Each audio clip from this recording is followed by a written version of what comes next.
আজকে নীল ষষ্ঠীর পুজো দিতে যাব। দেখো তার জন্য ঘরের পুজো কমপ্লিট হয়ে গেছে, বাইরের সমস্ত কাজকর্ম করে আগে ঘরের পুজোটা কমপ্লিট হয়ে গেছে স্নান টান করে।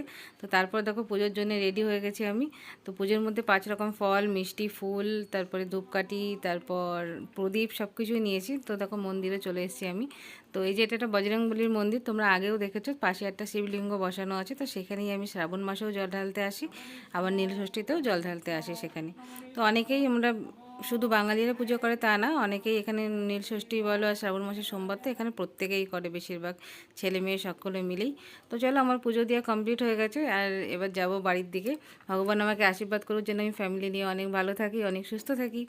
আর দেখো খাওয়া দাওয়া তো করতে হবে, যেহেতু সকাল থেকে কিছু খাইনি, তার জন্য বানিয়ে ফেলেছি লুচি গরম গরম আর আলুর তরকারি।